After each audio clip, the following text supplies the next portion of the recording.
Arnold Schwarzenegger, Casey Neistat, Elon Musk, Cristiano Ronaldo, Nikola Tesla ou encore Gary Vaynerchuk, ils sont tous dans des domaines différents, du sport à la réalisation, en passant par la science. Ils viennent d'origines différentes, de l'Afrique du Sud à la Russie, sans oublier les États-Unis. Et certains sont même d'époques différentes. Bref, des personnes complètement différentes, mais qui ont malgré tout deux grands points communs.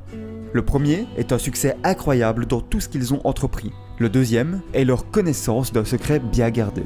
Aujourd'hui, on va voir le secret du développement personnel et même du succès en général. Bonjour et bienvenue sur Evolution Factory.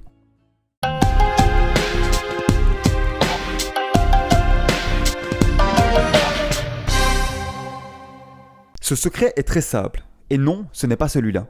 Le secret est le travail. Déçu, frustré, et pourtant c'est la vérité. La raison pour laquelle les 6 personnes précédemment citées ont pu atteindre un tel succès est simple. Ce sont des incroyables bosseurs. Ce n'était pas parce qu'ils étaient spécialement talentueux à la base. On a vraiment tendance à surestimer l'importance du talent et à sous-estimer l'importance du travail. Mais c'est quoi réellement le travail? Il y a énormément de définitions de ce mot. Rien que le Larousse en donne une quinzaine. Pour le bien de cette vidéo, nous utiliserons la définition du travail suivante. Le travail est l'ensemble des activités manuelles ou intellectuelles exercées pour parvenir à un résultat déterminé. C'est donc applicable à tous les domaines de votre vie. On ne parle pas uniquement du travail économique. Pour atteindre tous vos rêves, il suffit de travailler, mais pas n'importe comment. Il faut travailler dur, travailler intelligemment, travailler régulièrement et travailler sur la durée. Commençons par travailler dur. Travailler dur, c'est investir les efforts nécessaires pour atteindre votre objectif. Si vous voulez atteindre un objectif qui en vaille vraiment la peine, le travail acharné sera très certainement nécessaire. Cependant, travailler dur est relatif, car cela dépend du type et de la grandeur de vos objectifs, ainsi que de votre distance par rapport à ceux-ci. Plus votre objectif est loin, et plus il est grand, plus il faudra travailler pour l'atteindre, et inversement. Vous pouvez être de l'école Tim Ferriss et décider de profiter de la vie grâce à sa semaine de 4 heures. Ou de l'école Elon Musk et décider de révolutionner plusieurs industries grâce à sa semaine de 100 heures. Ce qui est sûr, c'est qu'à quelques exceptions près, en travaillant plus, vous allez accomplir plus. Quoi qu'il en soit, vos heures de travail doivent être efficaces. Et oui, car être occupé n'est pas la même chose qu'être productif. Et c'est là que le deep work entre en jeu. Le deep work, qui pourrait être traduit par travail en profondeur, consiste à s'isoler pour travailler de manière plus efficace. C'est une pratique issue du livre du même nom. Pour le pratiquer, bloquez une période de minimum 90 minutes de votre temps. Éliminez toutes les distractions et interruptions, qu'elles soient physiques ou digitales. Créez-vous un rituel pour vous mettre dans l'ambiance de travail. Et enfin, concentrez-vous à 100% sur une tâche pendant la période de temps. C'est une méthode que j'utilise moi-même tous les jours. Elle est difficile au début, mais très efficace, en particulier pour tout ce qui est processus créatif.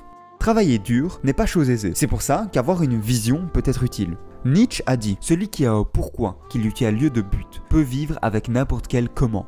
Cela veut dire que ce sera bien plus facile de travailler dur si vous savez pourquoi vous le faites. De plus, cela assure que votre travail vous mène dans la bonne direction.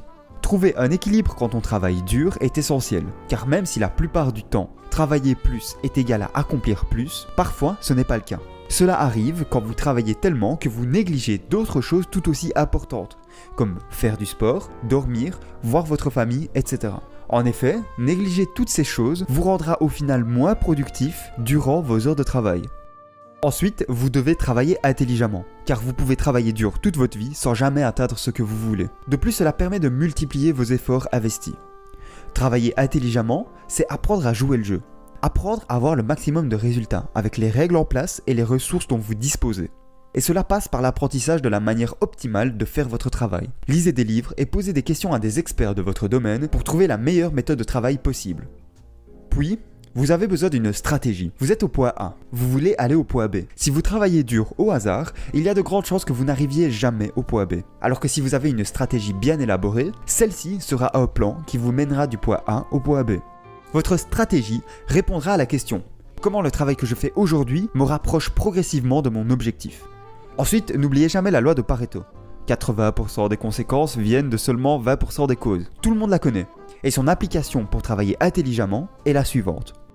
Concentrez-vous obsessivement sur les tâches qui auront le plus gros impact sur vos priorités et éliminez au maximum tout le reste. Et encore plus important, apprenez à faire la différence entre les deux catégories. Travailler intelligemment, c'est aussi se simplifier la vie, en créant une to-do list efficace et en planifiant sa journée de manière réaliste. Une to-do list efficace et courte, concentrée sur l'essentiel, structurée et qui comporte des mini-deadlines. Puis, un planning réaliste est un planning qui laisse du temps pour les imprévus, car il y en aura toujours, qui prend en compte que tout prend plus longtemps que prévu, qui met la tâche la plus difficile et importante en premier, et enfin, qui prend en compte la loi de Parkinson. Cette loi dit que le temps nécessaire à réaliser une action s'adaptera au temps alloué à cette action. Par exemple, si vous vous laissez une journée entière pour écrire un article, cela prendra toute la journée. Alors que si vous n'aviez laissé que 4 heures, il aurait très certainement été bouclé en 4 heures. Travailler régulièrement est la troisième facette du travail. Travailler régulièrement, c'est se présenter chaque jour. La régularité permet de multiplier vos opportunités. Le célèbre joueur de golf, Gary Player, disait « Plus je travaille dur, plus je deviens chanceux ». En travaillant régulièrement, on a aussi l'effet cumulé qui joue en notre faveur. L'effet cumulé, issu du livre du même nom, dit que les petites actions cumulées avec le temps entraînent de grands changements. Se créer des habitudes est la meilleure manière de travailler régulièrement. En très résumé, pour vous créer l'habitude de travailler, créez-vous un signal, comme une alarme par exemple, qui décidera du moment où vous devrez effectuer la routine. Ici, travaillez vers votre objectif quel qu'il soit, ce qui en retour vous donnera une récompense. Ici, le sentiment de satisfaction d'avoir bien travaillé. Répétez ce processus jusqu'à ce que l'habitude soit formée. L'idéal étant bien sûr de le faire tous les jours. Si vous voulez plus de détails sur la création d'habitudes, je vous redirige vers la série de vidéos Tamed de Improvement Pill. Cette série de vidéos est la raison numéro 1 pour laquelle je ne ferai jamais de vidéo sur la création d'habitudes. Travailler sur la durée est tout aussi important que tout le reste, car vous avez beau travailler dur, intelligemment et tous les jours, si vous travaillez seulement pendant 6 mois, vous n'accomplirez pas grand chose. Travailler sur la durée, c'est continuer assez longtemps pour que vous puissiez voir des résultats.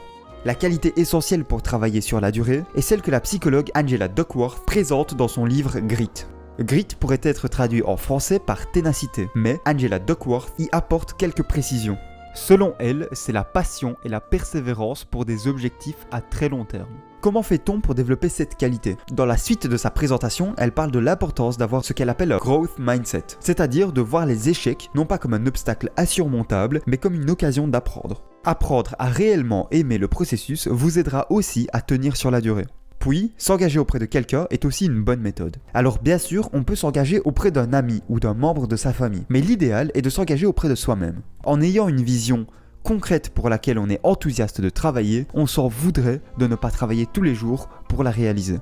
Finalement, si vous voulez tenir sur le long terme, soyez indulgent avec vous-même. Des fois, vous allez manquer un jour, et des fois, vous ne serez pas du tout productif. Cela arrive, et ce n'est pas la fin du monde. Laissez aller. Cependant, ne soyez pas non plus trop indulgent. Ma règle est de ne jamais manquer 2 jours de suite.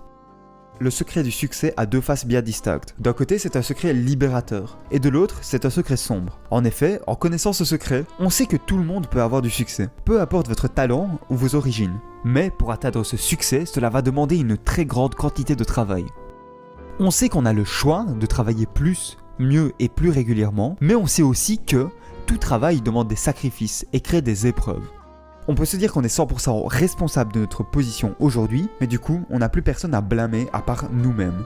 Le travail est crucial pour le succès. Comme le disait Vince Lombardi, le seul endroit où succès vient avant travail est dans le dictionnaire. Casey Neistat dit souvent que, dans la vie, vous devriez faire seulement une de ces 2 choses. 1. Découvrir vos rêves. 2. Réaliser vos rêves. L'étape 1 vous est propre, car vous êtes le seul à pouvoir découvrir ce qui vous passionne le plus dans la vie. C'est aussi l'étape la plus difficile. L'étape 2 est beaucoup plus directe. Une fois que vous savez ce que vous voulez faire, vous allez, tous les jours, faire les efforts nécessaires et apprendre à mieux jouer le jeu sans jamais abandonner. Bref, vous allez travailler. Cette vidéo est maintenant terminée. Elle signe la fin de la série sur le développement personnel. N'hésitez pas à me dire ce que vous en avez pensé dans les commentaires. Vous pouvez même me partager vos idées pour d'autres types de séries. Pas de vidéo la semaine prochaine, mais à partir de la semaine d'après, on revient à des sujets plus habituels. N'oubliez pas de vous abonner si mon contenu vous intéresse. Sur ce, merci d'avoir regardé et salut à tous.